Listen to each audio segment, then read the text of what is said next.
Morning, everybody.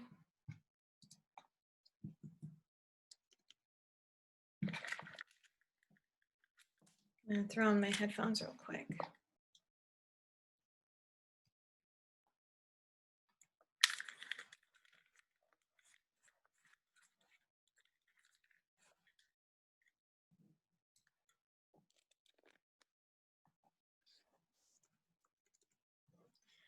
While we're getting situated, if y'all could put your name in the chat, like I've seen some of you do, that's awesome.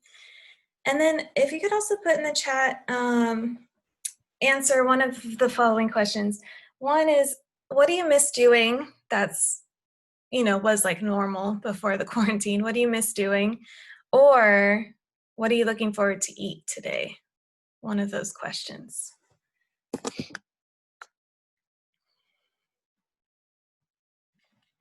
What do you miss doing? Or what are you looking forward to eating today?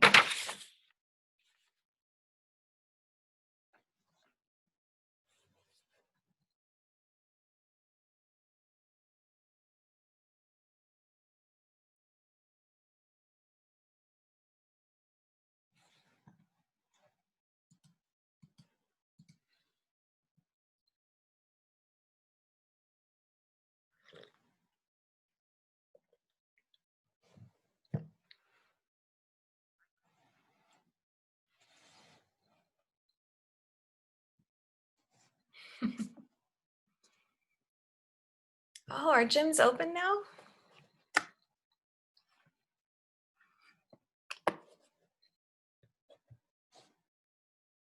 Yeah.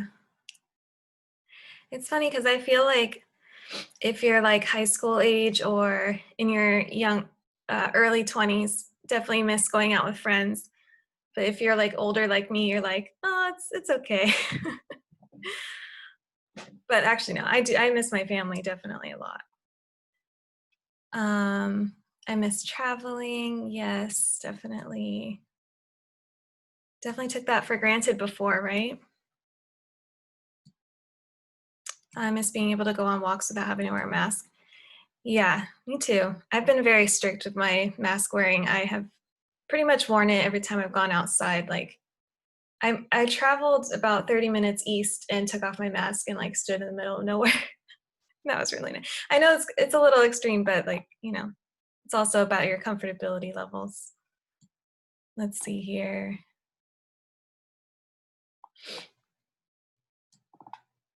Ooh, dolma. Oh my gosh, Ragda, you make dolmas?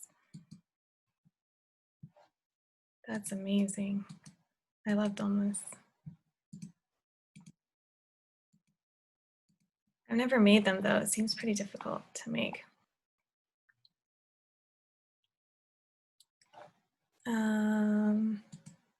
Oh, there's more people I have to let into the room. Sorry, hold on a second.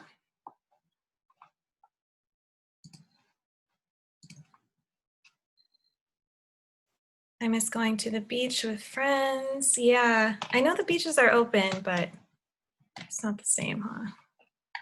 I miss going to the pull-up bar at my local park and looking forward to eating tacos.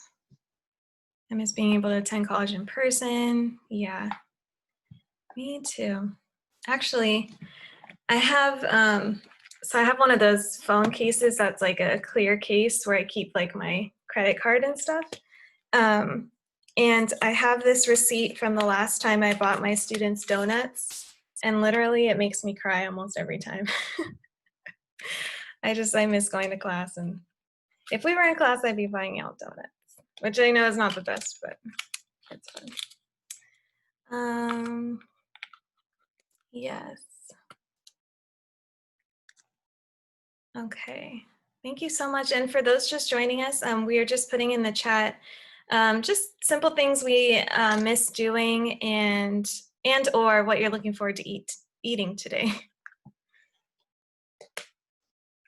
No one put going to the movies. No one misses going to the movies? I miss 2019.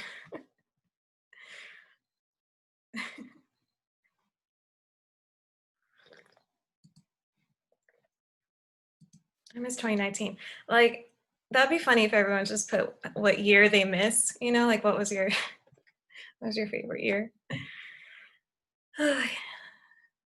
Okay. Yeah, if you're just joining us, please feel free to put something in the chat that you missed doing or some food that you are looking forward to eating. We're just warming up a little bit before we talk about art today.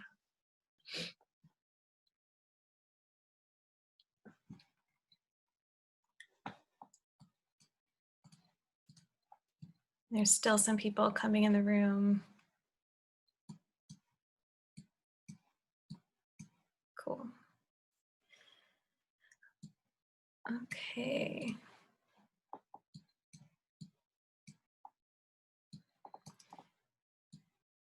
This being in the classroom, mid-2018 to 2019. Yeah, that was a pretty solid time. I agree. Okay, so I graduated high school in 2006, so that'll give my age away, but I miss 2006. I just miss like graduating high school. That was a really good feeling. I barely graduated high school, so I made a quick turnaround in college and got my act together, but 2006 was kind of like one of those. Oh, someone put in their introduction that they really enjoy watching movies about life and like coming of age stories, and I really related with that. I like movies like that too, where you kind of see the transformation of the person, like Perks of Being a Wallflower, or like I don't know, any kind of coming of age stories. If Beale Street Could Talk, that's another good one. I just watched this movie called Mosquita y Mari. It's by a Chicana director, and she won like some Sundance Awards, and that one was a really good like coming of age story. I'll put it in the chat. But okay, let's go ahead and get started then. I'm trying, let's see. Okay. So yeah, all those things I miss as well. And, you know, for me, it's not really about like going back to normal. It's more just like navigating forward because we're never going to return to normal really. So it's kind of like, okay, what is this new world? You know, what are the opportunities this new world is going to bring? And more importantly, how can we stay healthy, you know, in this new world? So, but I do believe that we're going to be okay. And that being said, if you do need any help, like resources in terms of mutual aid, like I said, I do work with a mutual aid group called We All We Got San Diego. And I'm going to put their website in the chat because they have a lot of great resources. But one in particular that they offer is free groceries. So if you're really struggling with food, or you know someone who's really struggling with food, go ahead and like fill out this form and you can get free groceries. It's not instantaneous, but it's worth it. I believe it's We All We Got San Diego, or is it We All We Got SD.com? It's one of those two, I forget. Okay, there's people keep coming into the room. Alrighty, so today we are going to exist in this virtual classroom, and we're going to talk about art.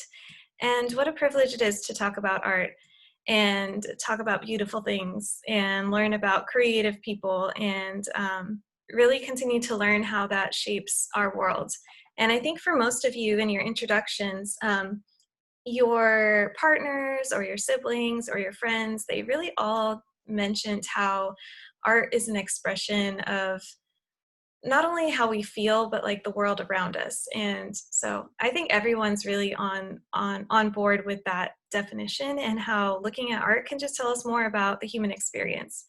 So I'm really happy that everyone is pretty comfortable with that definition. And And hopefully as we move through the semester, we'll begin to like unpeel these layers of the onion where you're not necessarily afraid to look at art or engage with art. And that's what that video of Black Panther was about. It was about looking at art as something that's a part of you, that's a part of your history. Did anyone want to comment on the Black Panther video? Did anyone have any thoughts about that before we move forward?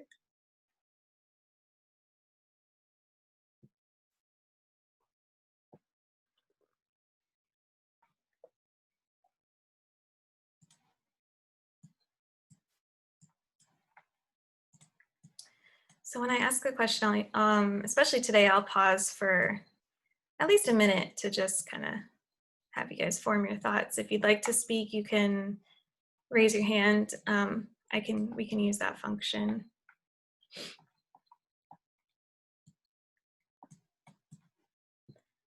But yeah, the Black Panther video wasn't required. It was just something fun to check out to kind of prep us for this week. And it's in module, I think it's the second one or the third. It's for today's Zoom class. It's on that tab.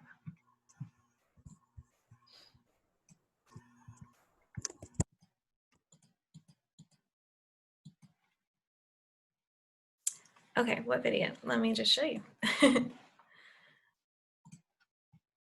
It's not anything that's, you know, going to be on a test or anything. It was more just a fun thing. So let me show you here.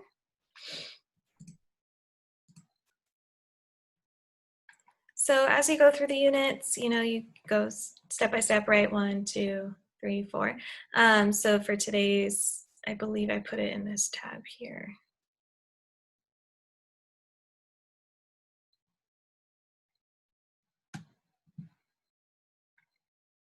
Right here at the bottom. And I just kind of wrote a little text to kind of prepare you for today. But yeah, if you didn't get a chance to watch it, that's okay. You can watch it after class. But basically, it's a scene from Black Panther where the character Killmonger is in the Museum of Great Britain looking at fine art. And what I love about this scene is that so he's in a gallery, right? He's in a museum, and kind of some things that you notice about the museum is that it's very well protected, right? Well guarded. There's a lot of security guards that you notice. They like swarm in on him at one point. It's very like pristine and clean and white looking in terms of like the walls. And it shares about this experience that if you've never gone to a museum, it can be really, I don't know, not the most comfortable experience for everybody, right? So actually, if you could go ahead and answer in the chat, how many of you have been to a museum or a gallery? Like a traditional museum or a gallery, like an art museum or art gallery? Balboa Park, yeah. If you haven't, you can put no. If you've never been, put no. Not an art museum. Yeah.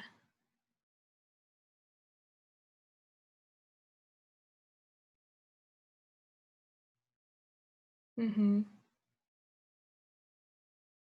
Okay, cool. So Chicano Park's an outdoor museum, yeah.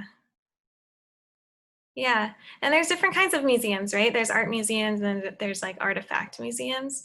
And then there's like a difference in museums, like the art museum in Balboa Park is so much different than the MoMA in New York, Museum of Modern Art in New York,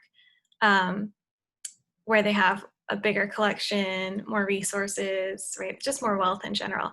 But yeah, anyways, going to a museum is a very unique experience, right? It's a place where you're not supposed to touch anything. There's kind of the sense that you have to like be on your best behavior. And it's very much a feeling of like you're a guest, right? You're in attendance, you are the audience. And that can sometimes just feel really like cold and isolating, and it kind of makes you feel like maybe you don't want to be there sometimes, right? It's not as inviting. So think, if you have been to a museum, think about one that has been inviting, because that means that they really did their job well and stood true to their mission, you know, of being a place for the public. And museums are supposed to be public institutions for anybody and everybody, preserving like culture, right? A global culture. So think about if you've been to a museum and you have felt comfortable and welcomed and everything. I think that's important. Oscar, I see your hand. Yes, so the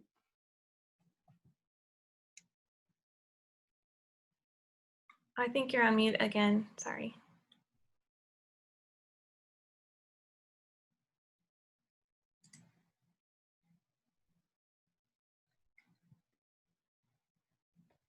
Okay, I think we can hear you now.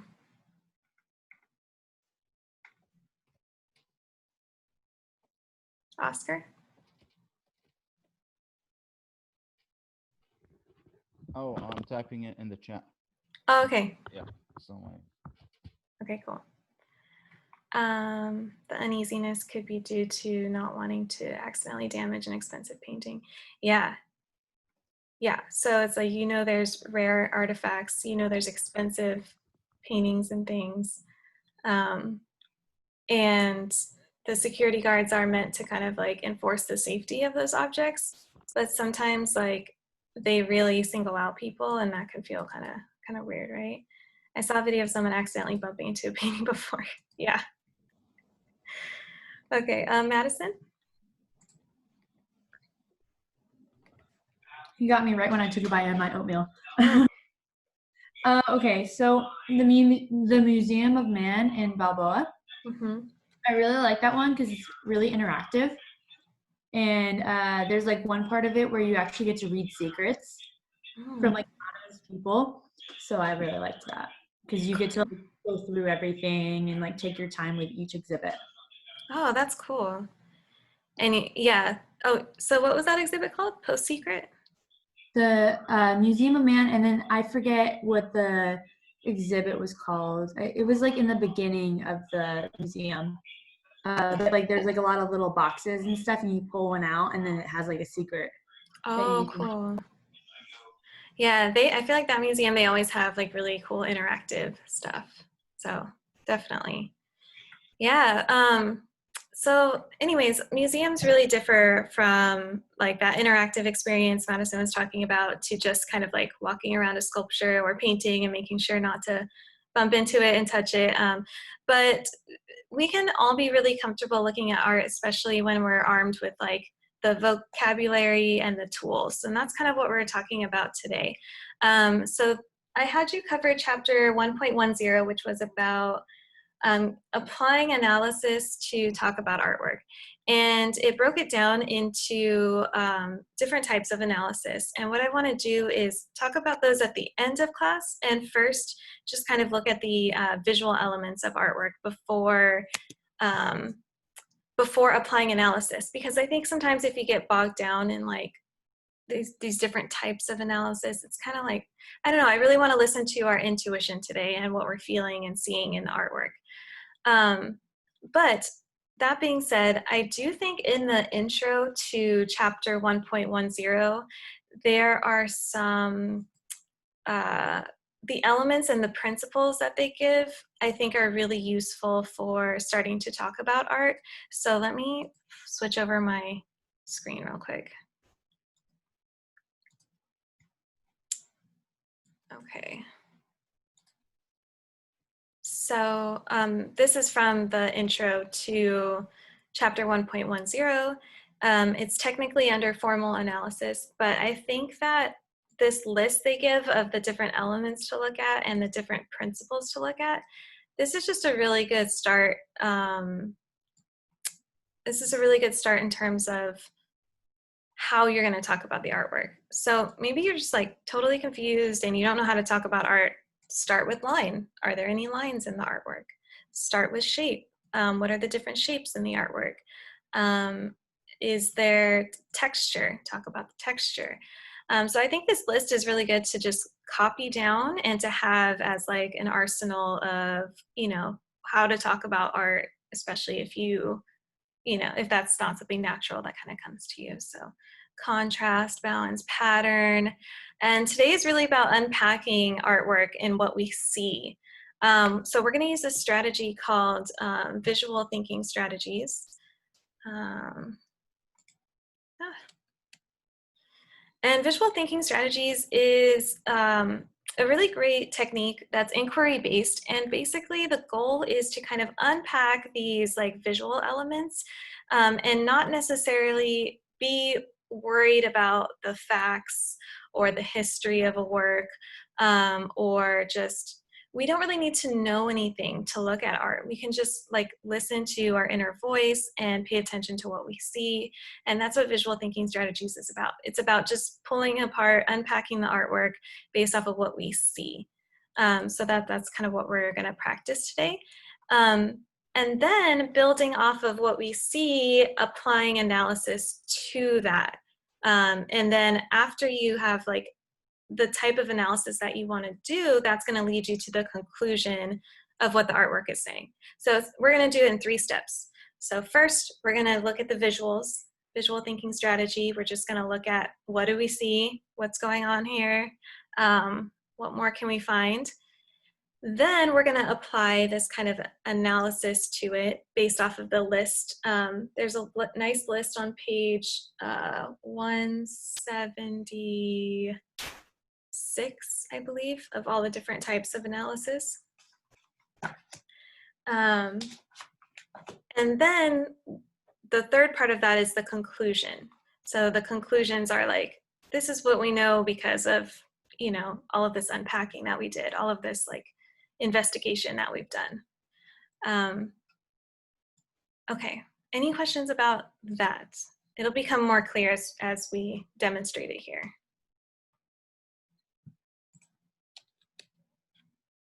Okay. Madison, the exhibition is called Post Secret. Cool.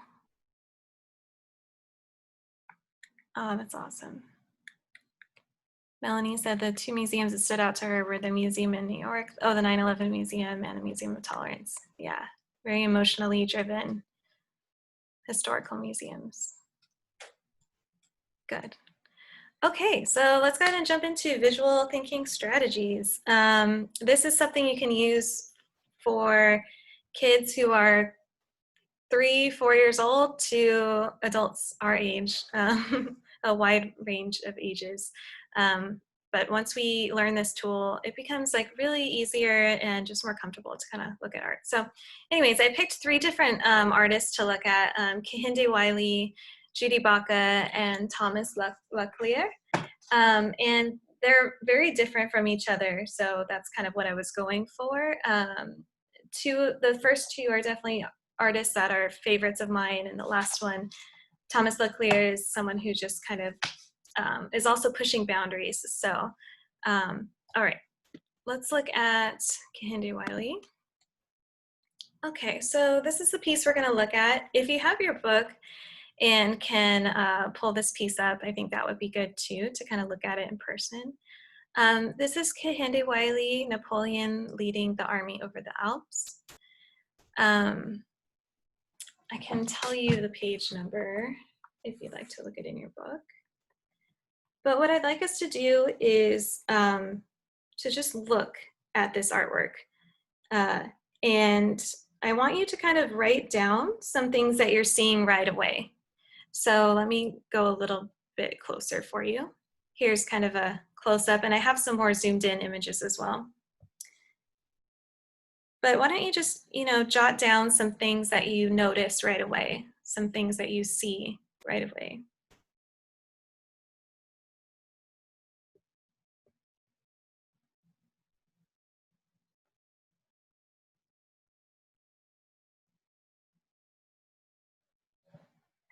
Yes, page 630. Thank you, Fadi. All right.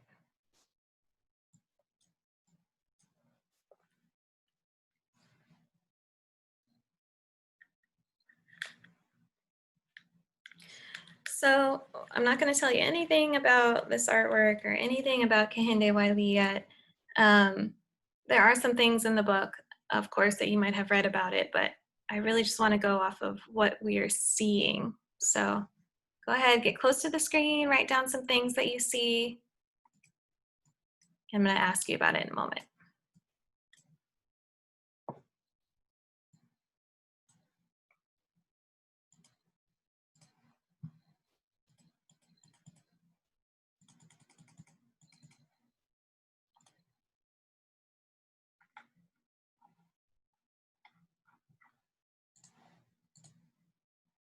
Okay. All right. So what I'd like to do from here is to just ask your participation. You can raise your hand or type in the chat box or just unmute yourself and start talking if you want. Sometimes that's a little clunky, but I want to know, what do you see? And try not to get too complex with it yet. Just literally point out some things that you see.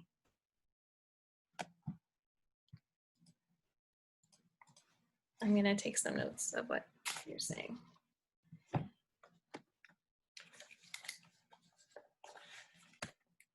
right, what's something visual that you're seeing in this artwork?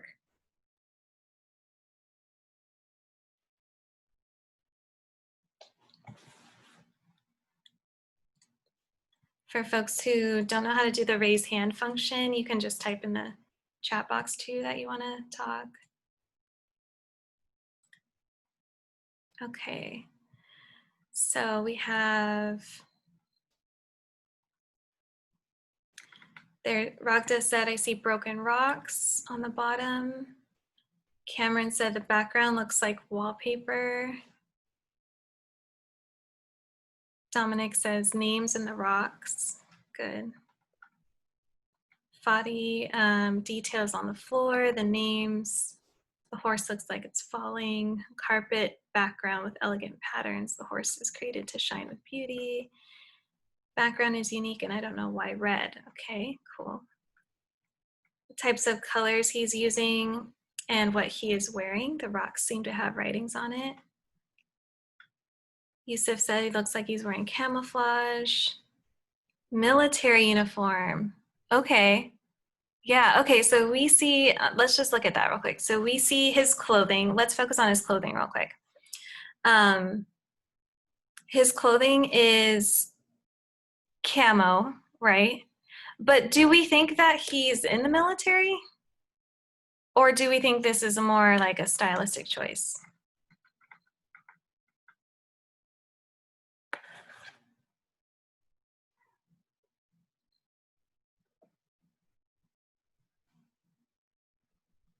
Feel free to unmute yourself and talk too. Like, I don't have to be the only one talking. So it doesn't look like his uniform is like formally from the military, just because like you can see like the shirt doesn't look like it's buttoned up all the way. It looks like more like casual, like it's out more, so it just looks like stylistic rather than like he's on duty pretty much. Yeah, exactly. You don't really see a real military uniform being worn in this way. Yeah. Oscar, were you going to say something? No, I just wanted. I was gonna say about the rocks. Mm-hmm. It was for our previous question. Sure. It has the artist's name on one of the rocks, so it says Williams Bonaparte, and then on the other one says Hannibal. Mm-hmm. Good. So we'll talk about the rocks in a second. So going back to the clothing, yeah, it does seem to be more stylish. Like, what are some other aspects of the clothing that it seems stylish? Like, we talked about the pattern, but what are some other, let's see if I can zoom in here. What are some other aspects of the clothing that seem stylized? There's a different eras. You can see the background of like the horse and generalization of the landscape versus the person. The person seemed like of a newer era. Mm-hmm. And it makes me think of like maybe somebody newer representing Napoleon, because Napoleon did like to pose on top of horses. Yeah. Cool. So there's like a distinction between the modern and like the not modern. Yeah, good. And someone of like Napoleon, like the background is more representative of like the Napoleon era that his portrait was done. Good. Okay, other aspects of his clothing, the wristband and bandana. Yeah, those are items that weren't necessarily worn when Napoleon's portrait was painted, right, in 1801. So yeah, bandana and the wristbands are more modern, you could say. And modern, that word is just a good word to use when talking about something that's not seen in like, something that's seen in the last 100 years. You can use modern to really describe something in the last 100 years. He looks like a leader of some kind of movement. Okay, good. Ragda or anyone, why do you think he looks like a leader of some kind of movement? What do you see that makes you say that?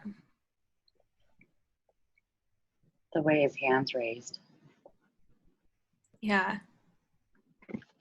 The way it's like pointed, kind of like Napoleon was pointing in the original portrait. Yeah. His glory pose, his face. Yeah. His face is very serious. It's like he's indicating to take charge. Yeah, definitely. He's got that kind of like tough like look, right? Tough stance. At least with his face. The way he's sitting on the horse, he looks like he is giving orders. Yeah, he's leading the charge, definitely. We can agree with that. Lilo, those are good words, yeah, to use for sure. And then, okay, so we have this modern guy with modern clothing, camo, which is a play on like the military. He's potentially like leading some people off to some kind of mission, but we don't really know yet still who he is. More about his clothing is he's wearing Timbs, right? He's wearing Timberlands with his, which is like kind of associated with this kind of like street fashion that he has, that kind of everything goes together. And then do y'all see like this like weaponry that's on him? What do you think about that?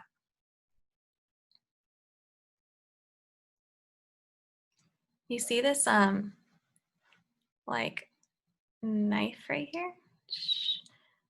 So that's another thing that's kind of like really skewing time, because is this a modern knife or is it one from the 1800s? Like that's where he's really playing with this different like time periods, right? Yeah, it looks like a sword. Sorry, sword. But it's hard to tell if it's modern. It has, okay, so if we're using the principles of art, the artist is definitely playing with pattern, right? There's pattern in the background. And then that pattern is also seen again, like kind of replicated here on the sword. So maybe the sword, we can say that because of this pattern that's meant to kind of depict portraiture in the 1800s, the sword could be from that time period as well. That's something that I would kind of draw a conclusion about based off of the use of pattern in this. And then another principle of art we can use is, or another element is color. So color, someone pointed that out earlier too. What kind of color do we see? We see red. What do you think red is meant to symbolize?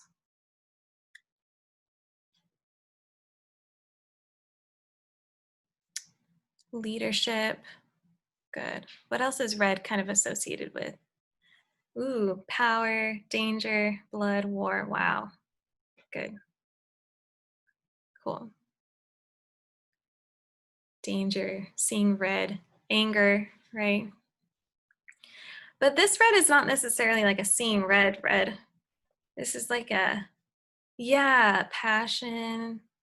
There's kind of still a soft quality to the red here. And what about royalty? Do y'all associate red with royalty? Or maybe the gold in his, is that his like cape or jacket? The gold more so, yeah. Good. Okay, good. Yeah, So definitely the artist is using a contrast of this red color, which I don't know how I would describe this red. It's like a berry kind of red. It has like seemingly like purple undertones, but it's like, it's not a red like a McDonald's red. Yeah, like a crimson red. Uh-huh. So you have this red balanced with this gold color, or maybe some would say yellow even.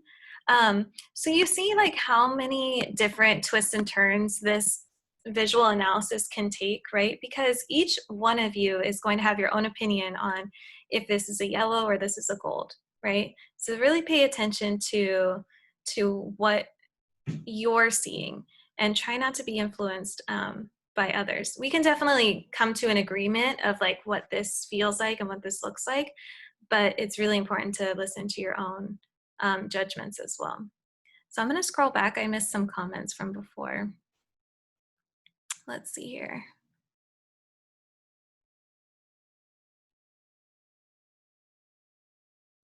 Both the subjects in the painting and the angle of the landscape create diagonal lines. Okay, good. Yeah, so we definitely see some diagonal lines in this image. Let me just go back here. Whoops. Oh, I forgot I linked this. Hold on one second.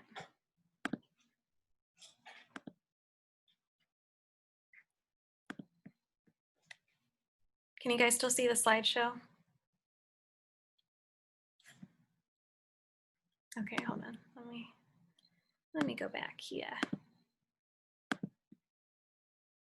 Okay, can you see the image now? Yeah, okay. Okay, I forgot what I was talking about now. I got distracted.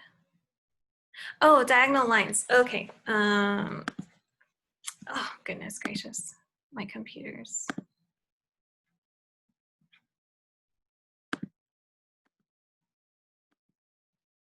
I want to zoom out. Okay, so where do we see the diagonal lines? If we're talking about lines, where do we see the diagonal lines? Kind of trace them out with your finger too. It's kind of fun.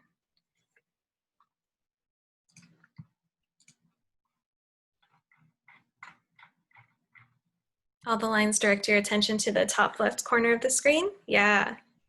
The main rock. Okay, yeah, the main rock that the horse is on has this like slant, right? So we have like a diagonal line. It's almost like you could imagine maybe the horse is like falling backwards even.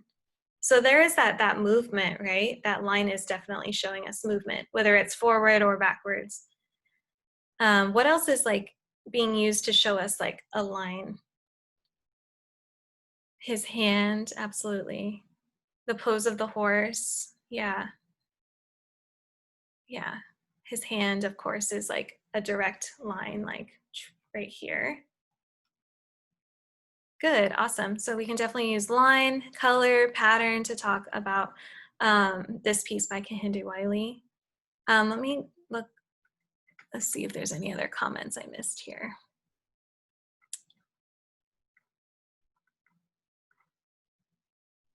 Madison said the fact that it's not Napoleon and a Black man that couldn't have led an army during that time period because of oppression. Yeah, okay, so this is something where you can draw on your background knowledge to pull apart what we see, right? So we are looking at a portrait of a person, a portrait of a Black man on a horse, but there's something like strange about this portrait, and it's that it is eerily similar to the portrait of Napoleon Bonaparte. And the main difference between that, the main difference between this portrait and the one by Kehinde Wiley is the fact that the subject is completely different, right? And so why do we think that Kehinde Wiley chose to use a different subject in this kind of redo of the portrait of Napoleon, right? Like, why does he choose a different subject? Why does he choose a Black man riding the horse that Napoleon was riding in this same kind of manner, right? This is where we can use analysis to start to draw conclusions, right? And to start to understand, like, what is this artist about? Like, why did they choose to paint this out of everything in the world, right? Why did they choose to paint this subject? What could we maybe conclude about what the artist cares about, or why they've decided to do a redo of this portrait? I'm gonna scroll down here.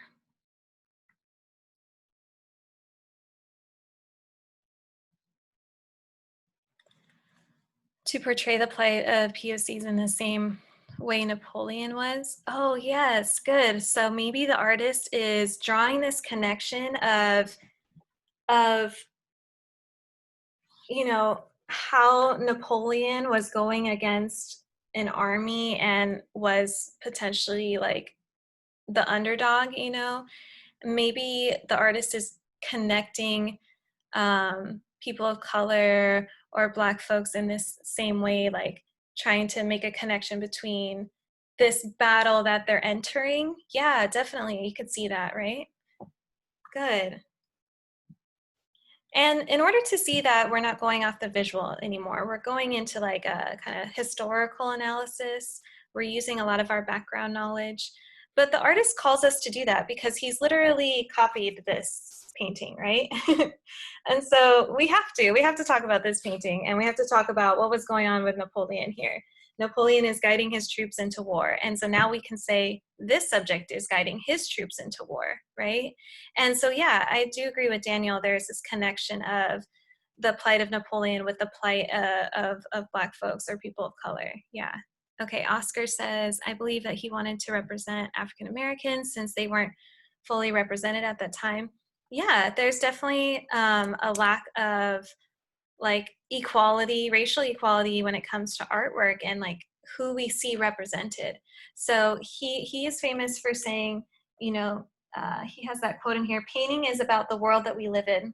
Black men live in the world. My choice is to include them. This is my way of saying yes to us. So yeah, it's about like having Black folks see themselves represented in museums, which is not very common. So good.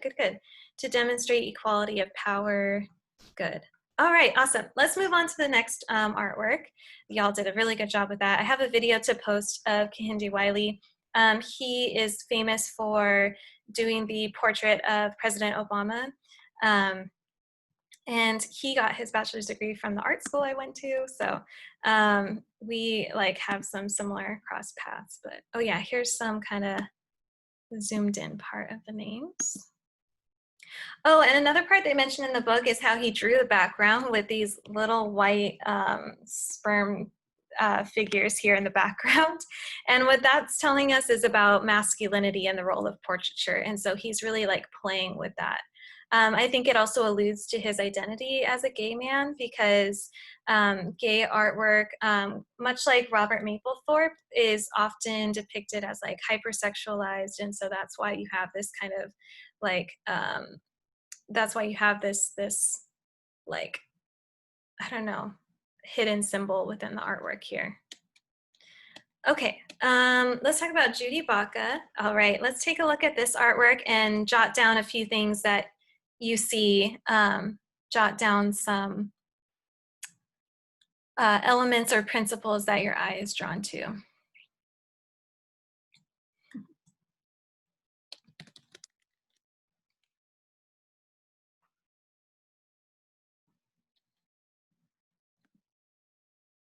So this is Judy Baca, Danza la Tierra, made in 2005, 2008, 2005. Let me get that.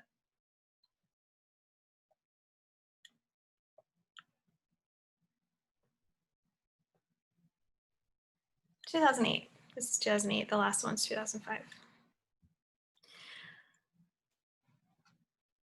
So you can go ahead and put your thoughts in the chat box, or you can raise your hand and tell me what you see.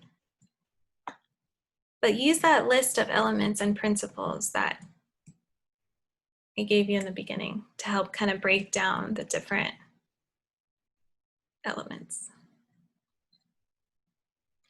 And try not to get into deeper meaning first, right? It takes a while to get to that point. Just pull out the visual parts of it. Don't try to get too deep yet.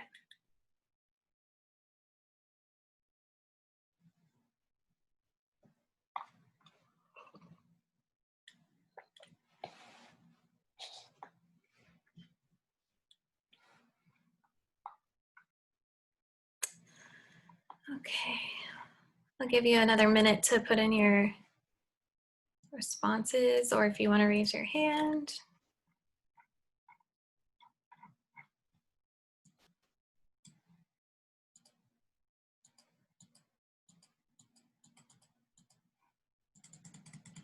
There is a reproduction of this artwork in Chicano Park. It's right above the laundromat on National, right there.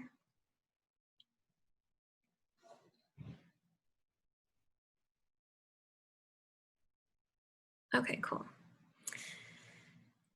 So Madison sees that there's different time periods surrounding them. Madison, what do you see that makes you think that there's different time periods?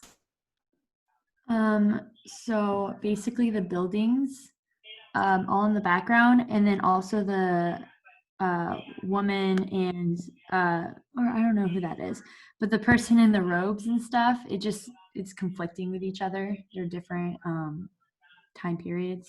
Yeah, okay, so you have like modern architecture with these kind of like more like, Century figures. yeah, exactly. Good, okay. Lisbeth said there's bright colors. Yes, definitely some bright colors. Fadi said lots of color. Khalid said background or buildings representing each era. Okay, that's a way to look at it. Especially if you can start to pull out like where these buildings are and what time period they would be in. If you can like do research into that, that's something you can bring into your analysis, definitely. But be open to being wrong as well, because once you learn more about this artwork and the buildings, maybe you learn more about where this landscape is, right? Okay, we has Mexican symbols in the like the accordion and Mexican dancers. Yeah, okay, good. So we see an accordion here. Let's see here. Dance is timeless. There's bursts of orange and red at the top of the painting, and that draws your eyes to the faces. Yeah, let's talk about that real quick. Let me scoot forward here. So there's this burst here, right, of red and orange. What other feelings does like that evoke, do you think?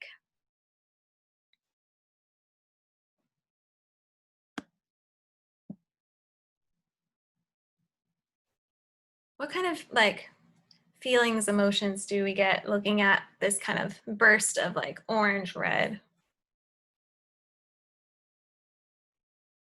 I get kind of like a warm, calm feeling from it.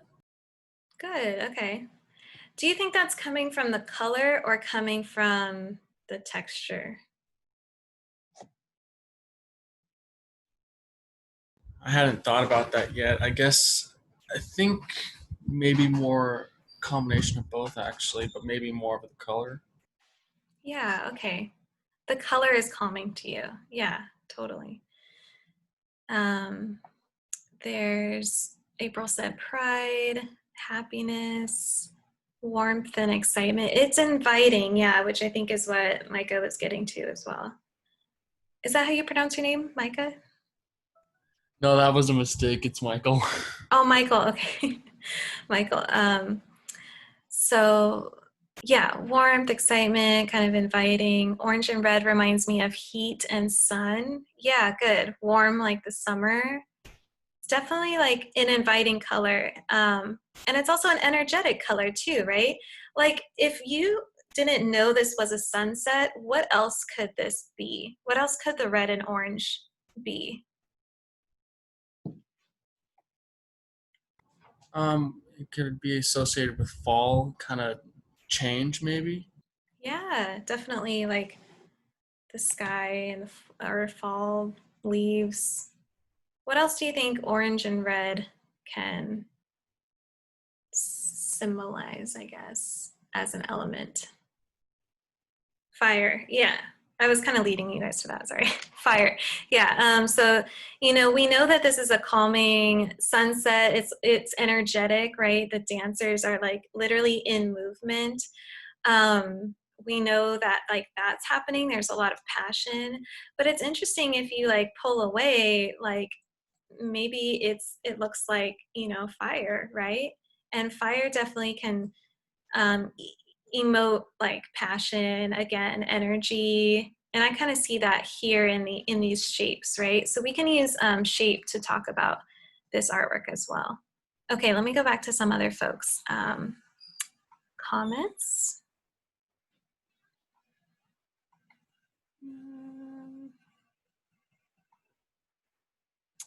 The people in the back, yes, we'll talk about them in a second. Okay, oh, lines, okay, good. So Dominant went back to lines and you're talking about curved and straight lines. Okay, so with the curved lines, I think there's definitely some interesting like shapes happening as well. So like, where are the lines and kind of what shapes are they making and why do you think?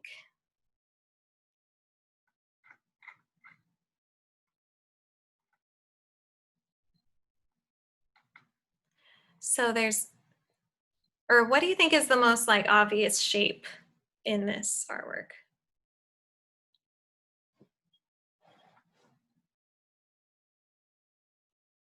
They're spinning. Yeah, a circle. Definitely, I think a circle. I mean, the painting is done in a square, so that is confusing, you know, but yeah, their movement is kind of guiding you into this circle, more specifically an ellipsis, right? Like this kind of like oblonged like circle. Good. Okay, so let's zoom in and look at more details here. So we have these figures in the back, and someone pointed out that these figures look more antiquated than perhaps like the modern buildings in the background. What do you think this figure represents? Based off of what you see. Yeah, good. The church priest. What do you see that makes you think that this is a priest?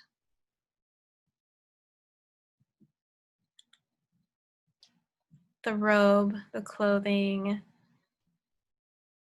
Exactly. Like even the color of it. He looks like a friar. Yeah. Good.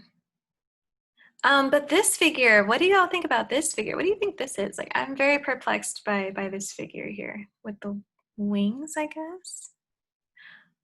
Oh, another type of dancer. Yeah, good. And this one looks, again, like part animal, part human. Mm-hmm, yeah. Oh, the eagle from the Mexican flag, maybe. Yeah, so this artist, Judy Baca, she is Chicana, so she's Mexican-American. And she definitely uses her heritage a lot in her artwork. She's actually, yeah, she's a formally trained artist and was painting abstractly at first. So abstract meaning like no people, no realistic portrayals of anything. It was more, she was drawing more like shapes and like colors, and she's very minimal, right? And then she realized that like that artwork wasn't serving her. So she decided to create these big murals, these big paintings that depicted her people. And she found that she could really like be an activist and bring community together by drawing her people, by representing her people. So there's a lot of like that symbolism in there as well. The black figure may represent death or the devil. Yeah, definitely. And then these figures on the skirt here, you know, I'm not sure about them, but what do you think we could maybe guess about these figures in this like extension of her skirt here? Why do you think she put them here, and who do you think they could be? Good. Okay, ancestors, community members. They seem important, right? Because like, why else would you include? Yeah, people who have made an impact on the artist, history of dancers, perhaps her family. Good. So you guys are getting a really good sense of like why the artist might include things, which I think is really good. I like this kind of like double iteration she has of the faces here to show movement. She uses the principle of the vanishing point, which I've mentioned before, but it's basically this illusion in a painting where something seems like it's going on forever, right? So she does kind of show her artistry with that. And then this background here, okay, so you have, this is the last thing I'll mention about this artwork. Oh, and this is where it's installed. It's installed in a performance art venue, and so she was commissioned to make this mural in this building, which means that she was hired to make this mural in this specific venue in Dallas. And so the skyline is actually the Dallas skyline, Dallas, Texas. But you have that juxtaposition of like the city landscape with this like desert landscape. So that's something you could really talk about and draw conclusions from. You know, is it that there's the desert in Dallas, or is this more connecting to her ancestry, her heritage, right, of being of indigenous peoples? So that's something you can really draw a lot of conclusions from. Okay, you guys did a really good job. So this was just 2 artworks that we were able to look at and start unpacking the visual elements. So from here, what I want you to do is to talk about these like different visual elements, and then think of what kind of analysis you were using to apply to the visual analysis. So there's that list, like I mentioned on page 176 of the different types of analysis. So I assigned a discussion assignment to you all. I'm just gonna share that with you real quick before I let you go. And the discussion assignment is to have you write about an artwork using some of the techniques that we talked about today.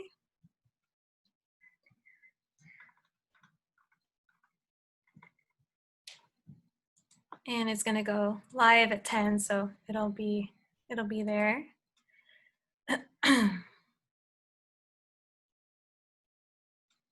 Okay, so write about an artwork by pulling apart those visual elements, right? And then I want you to tell me what kind of analysis you're using to further like think about why this artwork exists, right? And then I'd like you to talk about the conclusion that it leads you to. So for example, with this Judy Baca piece, we talked about color, we talked about architecture, we talked about shape, we talked about those different elements, right? There's like a softness even to the texture of the painting that we kind of like touched on. And that is all part of like a formal analysis, but we can also say that there is like a cultural analysis that we did as well, because we know that the artist is Mexican American. And you can look up the artworks too. You can learn more about the artworks in order to talk about them if that makes you feel more comfortable. But so we know the artist is Mexican American, so there's definitely some symbols, some items that represent like her culture, right? And so we can further talk about that more using a cultural analysis. And then the conclusion that we're drawing from everything that we have talked about is that it's important to her to represent her culture. It's important for her to have this realistic representation of her people. It's important to her to show history of her people, right? Because there's the friar, the church, the kind of different like time periods, right, that were shown.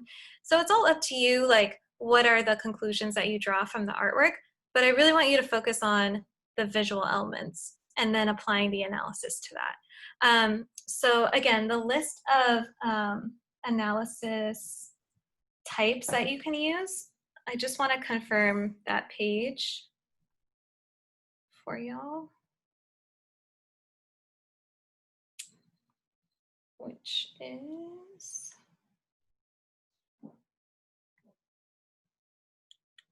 yeah, 176. So I want you to learn about these different types of analysis. They're really going to help you learn how to write about art moving forward. But you have all of these different ones to learn about and use to kind of help you look at images. Okay, so you can submit this as a typed submission. The word count is 250 to 400. You can write it in your notebook and send me a picture of what's written in your notebook if you want. You can send me a voice recording if you want, if that's easier for you.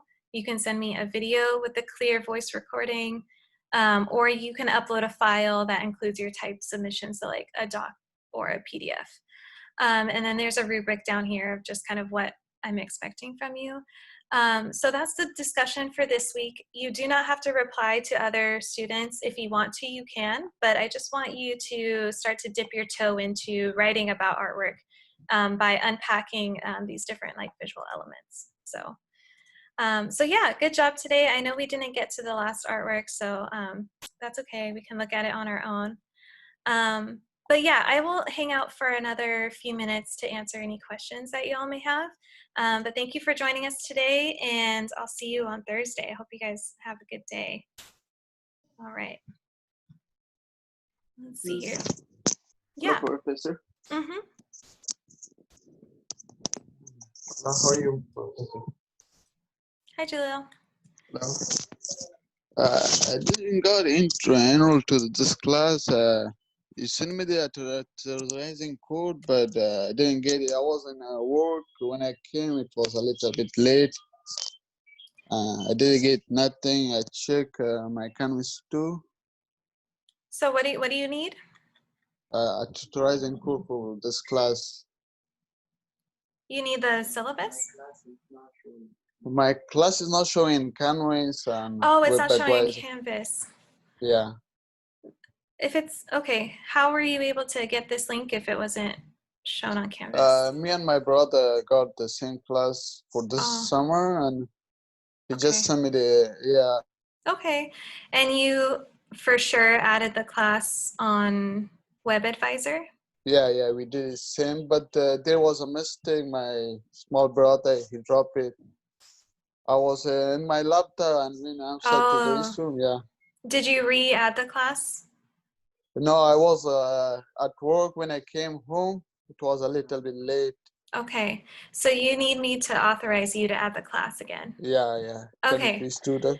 Yes, I will do that. Can you put your ID in the chat box? And Sure. I'll do that for you. So then you add the class, and then it takes like 24 to 48 hours for Canvas to show up. So the first step is adding the class, and then you'll go back on Canvas, yeah. Okay. At least you have your brother, that's good. Yeah, he's here next to me. Good. Okay, Ragda, you had a question?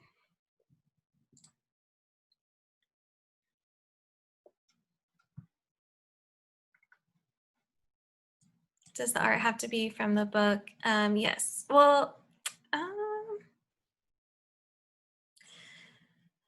I guess it doesn't have to be from the book. But the thing is you want to pick an artwork that you don't really know a lot about, because it's just more, it's more fun that way. And if you pick an artwork that you know really well, then you're not really going to be able to see anything new, like using some of the techniques that we talked about today. So you can use an artwork outside of the book, but really steer clear of an artwork that you know well, because it's not really going to allow you to be like innovative with what you're seeing. So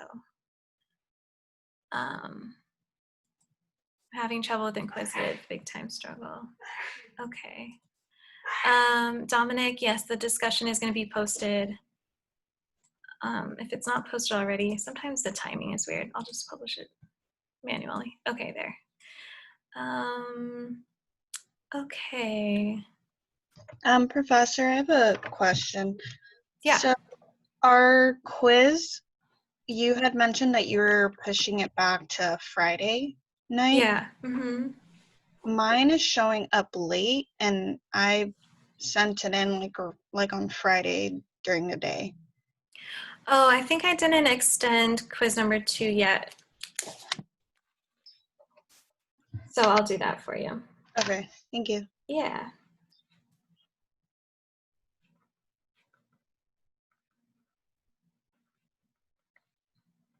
Yeah. So, Ragda, what is the trouble that you're having with inquisitive? Hi, Professor Moreno. Hi. I'm afraid to open my mic because of my kids. You know, they make a lot of noise. Oh, that's okay. Yeah, but you know what? I tried to do inquisitive like every day, basically, but I can't get it right for some reason. Is it that you're not getting the answers right? Yes, yes. And today, like, it was 45% my grade. I'm like, come on. Oh. Well, I know that you can always try again to get to 100%. But I'm gonna mute you while I'm talking, okay? Let's see here. So our question for you, Ragda, I'm gonna unmute you again, sorry. Are you reading before you do the inquisitive? No, I'm not reading before I do the inquisitive. Okay, so that's one reason why like you're getting things wrong, which is fine. You don't have to read, but it does make it so that you're kind of like working to get the right answer a little bit harder. So what you can do is like you can open up the question and then find the question in the book and then use the book to help you answer. Okay. I think that would All be right. the best bet. Yeah. Okay. Okay. Thank Good luck. you. Keep going. Thank you. Okay. Are we being graded on the activities we do in our Zoom meetings? No. Nope, those are just for fun. Yeah, so the Zoom classes are just extra additional, but I do ask that you watch them. So if you don't come to class, that's why I upload the videos so that people who miss can watch and just get those extra learning opportunities. But you're not being graded on participation in the Zoom classes, but it is obviously going to help you improve your grade because you'll just get more comfortable talking and you'll get to ask me things in person. And so it's just, it's a more like interactive experience, but I hope that answered your question.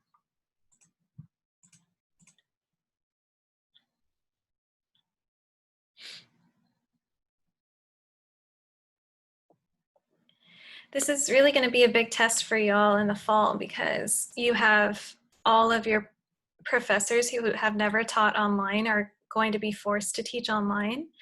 So it's really going to be interesting to try to navigate that with your teachers who haven't taught online before because it's a big learning curve in terms of like getting everything right and the due dates and everything and how your participation grade is counted. So I'm glad that y'all are being very vigilant and asking a lot of questions because I've never taught online before, so it's very, very different. But I do know that having Zoom meetings be required is not equitable because not everyone can attend, right? People are like working, folks like Ragda, they have children in their homes, so it's not like the best, most like equitable way to have class, but it is good for just like being able to touch base with people who can. And so anyways, that's my stance on that. But okay, and Syed said the last 2 quizzes I took included a written question. I got my grade without my written question being graded. Yeah, so for the quizzes, we do go back and manually insert the point for the written questions. And I have a TA who's helping me with that, but I'm training her right now, so that's why it's taking a minute to get those quizzes back. But yeah, your grade will be manually inputted with the written questions. Cool. And if you have any questions about quizzes or specific questions, you can always ask me too. I'm happy to like look into it for you. But yeah. All right. Does anyone have any last remaining questions?